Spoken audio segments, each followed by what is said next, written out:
అమరావతి మహిళా రైతులను ఉద్దేశించి సాక్షి ఛానల్లో డిబేట్ సందర్భంగా కొన్ని వివాదాస్పద వ్యాఖ్యలు చేయడం పట్ల పెద్ద స్థాయిలో విమర్శలు వస్తూ ఉన్నాయి. ఈ నేపథ్యంలో జర్నలిస్ట్ కొమ్మినేని శ్రీనివాస్ను కూడా ఏపీ పోలీసులు అరెస్ట్ చేసి విజయవాడకి తీసుకొస్తున్నారు. ప్రస్తుతం తుళ్ళూరు పోలీస్ స్టేషన్లో కేసు నమోదు పెట్టినటువంటి అమరావతి మహిళా నేత, అదేవిధంగా టీడీపీ నేత కమ్మబాటి శిరీష్ ఉన్నారు. ఆమె ఫిర్యాదు మేరకే తుళ్ళూరు పోలీస్ స్టేషన్లో కొమ్మినేని శ్రీనివాస్ అదేవిధంగా కృష్ణరాజు మీద కేసు నమోదు చేశారు, ఎఫ్ఐఆర్గా కట్టారు. ఆ కేసులోనే కొమ్మినేని శ్రీనివాస్ని అరెస్ట్ చేశారు. ప్రస్తుతం కమ్మబాటి శిరీష్ ఉన్నారు. మరి కాసేపట్లో శిరీష స్టేట్మెంట్ కూడా ఇక్కడ మందడం పోలీసులు రికార్డ్ చేసుకోబోతున్నారు. మాట్లాడదాం.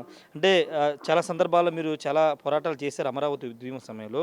ఈ వ్యాఖ్యలు ఎలా చూస్తారు? ఇప్పుడు కొమ్మినేని శ్రీనివాస్ మీరు ఫిర్యాదు మేరకు కొమ్మినేని శ్రీనివాస్ని కూడా అరెస్ట్ చేశారు, ఏం చెప్తారు? ఇంతకు మించినటువంటి దుర్మార్గం అసలు నిజానికి మనిషి పుట్టిన వాళ్ళు ఎవ్వరు కూడా మాట్లాడరండి. మనము కన్న తల్లి నవమాసాలు మోసి నిన్ను కన్నది ఒక ఆడది, నిన్ను పెంచింది ఒక ఆడది, నీ నోటిలో గోరి ముద్దలు పెట్టింది ఒక ఆడది, నీకు అన్నం పెట్టేది రైతు. అలాంటి రైతు మహిళ ఇక్కడ ఉన్నది.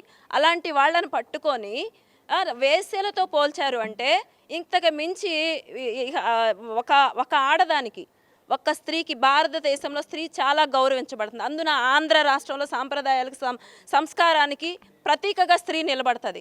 అలాంటి చోట స్త్రీ గౌరవించబడే చోట మీరు అమరావతి రాజధాని కాదు, అమరావతి దేవతల రాజధాని కాదు, వేసలు అంటే ఇక్కడ దేవతామూర్తులను కూడా వీళ్ళు అవమానించారు. ఇక్కడున్న మహిళలనే కాదు, దేవత అంటే వీళ్ళ పిచ్చి పరాకాష్ఠకు చేరిందండి. వీళ్ళ సాడిజం ఎక్కడ దాకా వెళ్ళిందంటే మనుషులు, వృద్ధులు, మహిళలు, రైతులు అన్నం పెడుతున్నారా లేదు వాళ్ళ భూములు త్యాగం చేశారు, ఇవన్నీ కాదు. వాళ్ళకి కావాల్సిన అమరావతిని విషం చిమ్మటం. గత 10 సంవత్సరాల నుండి విషం చిమ్ముతూనే ఉన్నారు. ఒక్కటి కూడా నిజం కాదని తేలిపోయి ప్రజలు చెంపపెట్టు లాంటి దెబ్బ ఇస్తే ఇళ్లల్లో కూర్చొని ఆత్మవిమర్శ చేసుకొని ప్రజలకు ఏం కావాలి, రాష్ట్రానికి ఏం చేయాలి, ప్రజలు అలాగ మెచ్చుతారు, హర్షిస్తారు అని చెప్పి ఆలోచించకుండా టీవీ ఛానల్స్ ఉన్నాయి కదా, ఇష్టారాజ్యంగా అమరావతి మీద విషం చిమ్ముదామని చెప్పి ఇష్టారాజ్యంగా చిమ్ముతున్నారు. అది చాలదన్నట్టు ఫైనల్ అస్త్రంగా అమరావతి చుట్టుపక్కల ప్రాంతం వేశ్యల రాజధానా? నీ తల్లి వేశ్యా, నీ భార్య వేశ్యా, నీ కూతురు వేశ్యా? ఒకవేళ వాళ్ళు ఇక్కడికి వచ్చి సంపాదించి తీసుకొచ్చి ఇస్తే మీరేమన్నా అది చూసి చెప్పారా? ఏ రిపోర్టు, ఏ సర్వే చేసి ఏ రిపోర్టు తీసుకొని మీరు మమ్మల్ని వేసేయాలని చెప్పి భావించటం కాదు, మాట్లాడారు. ప్లస్ అది పక్కనున్న ఈ కేఎస్ఆర్ గారు అవును నిజమే, కరెక్టే. ఏంటి కరెక్ట్? ఇప్పుడు నేను అడుగుతున్నాను, నీ ఇంట్లో వాళ్ళు ఎక్కడి నుండి సంపాదించి తీసుకొచ్చి పెట్టారా? ఇంకొకటండి, సాక్షి వాళ్ళు మాకు సంబంధం లేదని అంటారు. ఎలా సంబంధం లేదండి? 10 సంవత్సరాల నుండి విచ్చలవిడిగా మీ వాళ్ళు ఇష్టం వచ్చినట్టు మీరు ఇచ్చిన స్క్రిప్టులు తీసుకొని ఆడ కూర్చొని పెయిడ్ బ్యాచ్ కూర్చొని అనలిస్టులు అంటారు, జర్నలిస్టులు అంటారు, పేరు ముసుగు వేసుకొని కూర్చొని ఇష్టారాజ్యంగా మాట్లాడితే 1630 రోజులకు పైగా సాగిన ఉద్యమంలో ఎంతమంది మానసిక క్షోభ తట్టుకోలేక గుండె లాగిపోతే ఒక్కరోజు కూడా బాధ్యతగా మీరు వ్యవహరించని మీరు ఈరోజు మీ ఛానల్లో వచ్చిన వాటికి మాకు బాధ్యత లేదనంటే మేము ఎలా ఊరుకుంటామండి? ఒకవేళ వాళ్ళు చెప్పినంత మాత్రాల వాళ్ళ క్షమాపణలో మాకు బాధ్యత లేదని చేతులు ఇవి కాదు మాకు కావాల్సింది. ఈ సమస్య రూట్స్తో సహా పెకిలించేయాలి.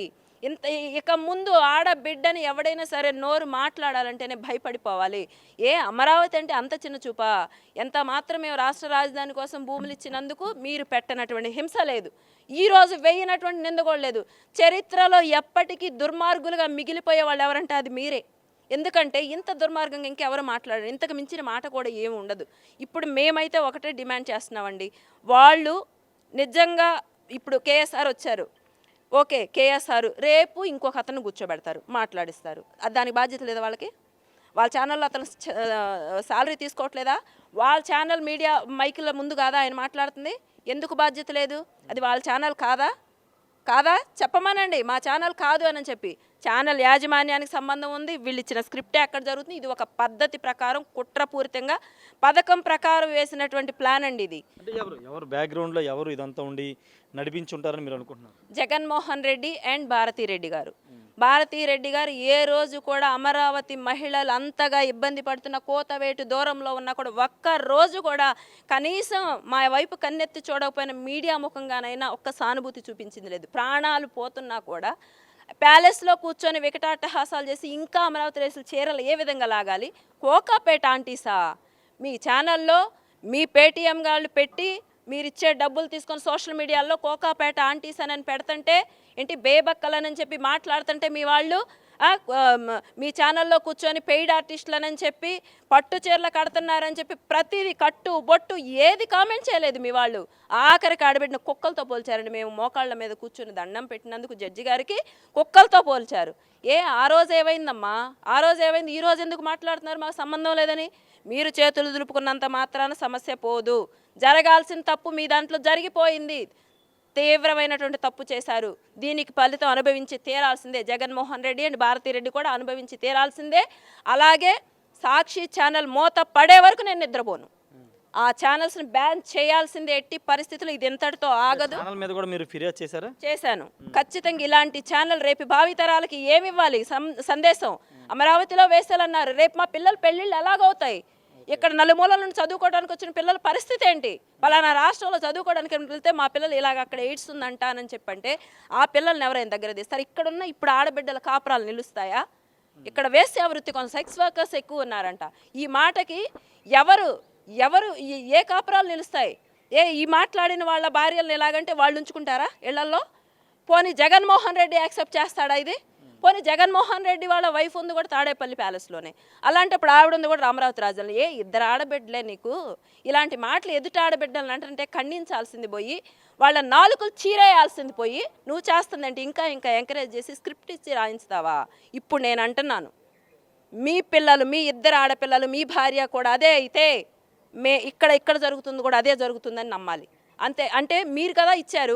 గోడలు ఇంత ఎత్తున కట్టిన రోజే మేము డౌట్ పడ్డామండి. అక్కడ ఒకవేళ ఏమైనా జరుగుతుందేమో మరి. అమరావతి మహిళల మీద ఇంత దారుణమైన వ్యాఖ్యలు చేశారు. ఇంతకు మించి నేను మాట్లాడతానండి. ఎందుకంటే మా మాన ప్రాణాలకి ఇబ్బంది వచ్చిన తర్వాత మేము దేన్ని కాదర్ చేయం. పక్కనే ఉన్న కనకదుర్గమ్మ సాక్షిగా చెప్తున్నాను, అప్పర ఖాళీలై తిరగబడతాం జగన్మోహన్ రెడ్డి అండ్ భారతిరెడ్డి మీద. సాక్షి ఛానల్ బ్యాన్ చేయాల్సిందే. ఇంకొకటి, కొమ్మినేని శ్రీనివాస్ ఉదయం అరెస్ట్ వెళ్ళిన సందర్భంలో తాను వృద్ధుడిని, 70 ఏళ్ళు వయసు వచ్చాయి, అంతేకాదు నేను క్షమాపణ కూడా చెప్పారని ఒక మాట ఆయన ఉపయోగించారు. క్షమాపణ చెప్పినంత మాత్రాన ఈ నింద పోతుందా? ప్రతి ఒక్క ఆంధ్ర రాష్ట్రంలో ఉన్న ప్రతి ఒక్క ఆడబిడ్డకు పెళ్లి కాకపోతే నువ్వు బాధ్యత వహిస్తావా? నువ్వు చేస్తావా? నువ్వేం సమాధానం చెబుతావు? ఒక్కొక్క ఆడబిడ్డకు, ఒక్కొక్క మహిళకు కాపురాలు పోతుంటే నువ్వేంటి సమాధానం చెప్తావు? దానికి సమాధానం చెప్పు. నీ క్షమాపణలో బోడి కన్నీళ్ళు మాకు అవసరం లేదు. నీకు 70 సంవత్సరాలతో నోటికి మాట వచ్చిందిగా. 70 సంవత్సరాల వయసోడిలాగా కూర్చున్నావా? 70 సంవత్సరాల వయసోడిలాగా మాట్లాడావా? మా అమరావతిలో ఉన్న 70-80 సంవత్సరాల వాళ్ళని చీరలు లాగిన రోజు స్పందించలేదే? వాళ్ళకి 80 సంవత్సరాలు ఆ రోజు స్పందించలేదే? ప్రాణాలు పోయినాయి ఆ రోజు స్పందించలేదే? మా మహిళలకు జరిగినప్పుడు ఎందుకు స్పందించలేదు? భారతిరెడ్డి గారిని ఒక మాట అంటే తీసుకొని లోపల పడేశారు పార్టీలకు అతీతంగా. ఇప్పుడు మేము మహిళలం కాదా? ఇంతమంది మహిళలుగా కనిపించట్లేదా? లేకపోతే దళిత మహిళలే వాళ్ళేం చేస్తారు? ఆ ఏరియాలో ఉన్న మొత్తం దళితులే వాళ్ళే పడుంటారు అనుకున్నారా? ఆత్మాభిమానం, ఈ గడ్డ మీద ఉన్న మమకారంతో చెప్తున్నాము. గొడ్డు గారం తీసుకొని బయలుదేరతాం, జాగ్రత్త. ఆడబిడ్డ జోలికి వస్తే దేనికైనా వెనకాడము. ఖచ్చితంగా సాక్షి ఛానల్ బ్యాన్ చేసే వరకు మేము నిద్రపోము. ఫైనల్గా రెడ్ బుక్ రాజ్యాంగం, రెడ్ బుక్ ప్రకారమే తనని అరెస్ట్ చేశారంటూ ఆయన వెళ్ళేటప్పుడు ఒక కామెంట్ చేశారు. కొమ్మినేని శ్రీనివాస్ రెడ్ బుక్ అని పడటమే కానీ 70 సంవత్సరాలు వచ్చిందని చెప్పింది ఆయనే కదా. ఆ మాత్రం ఇంగిత జ్ఞానం లేదా? 70 సంవత్సరాలు వచ్చిన వ్యక్తి జర్నలిజం అంటే ఏంటో తెలియదా? జర్నలిజానికి ఉన్న విలువలు తెలియదా? ఒక విషయం గురించి మాట్లాడేప్పుడు కంప్లీట్గా అవగాహన చేసుకొని మాట్లాడింది. ఎవరో నీకు ఇచ్చారులే స్క్రిప్ట్ అని చెప్పి నీకు పిల్లలు, కొడుకులు, కూతుళ్ళు, మనవరాలు, కోడళ్ళు ఉన్నారు కదా. కనీసం ఇంగిత జ్ఞానం లేదా? మాట్లాడితే రెడ్ బుక్ అని ఒకటి తీసుకొస్తారా? న్యాయం చేయడానికి రెడ్ బుక్ ఏంటి, ఇంకోటి ఏంటి? న్యాయం ఇక్కడ జరగాల్సింది న్యాయం రాజ్యాంగబద్ధంగా జరుగుతుంది, చట్ట ప్రకారం జరుగుతుంది, అంతే తప్ప ఎక్కడా కూడా వీళ్ళు అనుకున్న అంతకుముందు వీళ్ళు రాసిన రాజ్యాంగం లాగా మేమేం చేయటం లేదు. మాకు కావాల్సింది న్యాయం.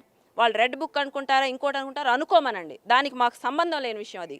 ఏం మాట్లాడినా మేమైతే ఇందులో వెనక్కి తగ్గం. మాకు కేఎస్ఆర్ అండ్ కృష్ణరాజు కూడా రావాలి. అలాగే సాక్షి యాజమాన్యంపై చర్యలు తీసుకోవాలి. సాక్షి ఛానల్ బ్యాన్ చేయాలి.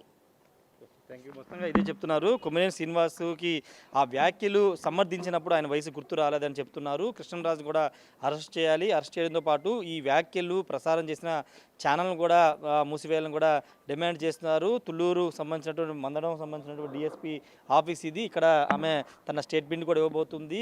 ఖమ్మంపాటి శిరీష ఇచ్చినటువంటి కేసుని ఎఫ్ఐఆర్ నమోదు చేసి ఇద్దరి మీద కూడా కేసులు నమోదు చేయడం, కొమ్మినేని శ్రీనివాస్ని కూడా అరెస్ట్ చేయడం జరిగింది. మరి కాసేపట్లోనే ఖమ్మంపాటి శిరీష తన స్టేట్మెంట్ కూడా ఇవ్వబోతుంది పోలీసుల ముందు. ఏదేమన్నప్పటికీ అమరావతి మహిళా రైతుల్ని మాట అనే ముందు వాళ్ళ కుటుంబంలో ఆడవాళ్ళు గుర్తులేరా, వాళ్ళ కుటుంబంలో ఆడవాళ్ళ గురించి కూడా ఇదే విధంగా మాట్లాడతారంటూ ఖమ్మంపాటి శిరీష ప్రశ్నిస్తున్న ఖచ్చితంగా ఈ పోరాటం కొనసాగుతుంది. 1630 రోజులు పైగా అమరావతి ఉద్యమం కోసం పోరాడాము. ఇప్పుడు ఇలాంటి పోరాటాలు మాకు కొత్త కాదంటూ ఆమె చెబుతున్న సిచ్యువేషన్ అయితే ఉంది. Camera person ప్రసాద్తో Rayesh RTV Thullur నుండి.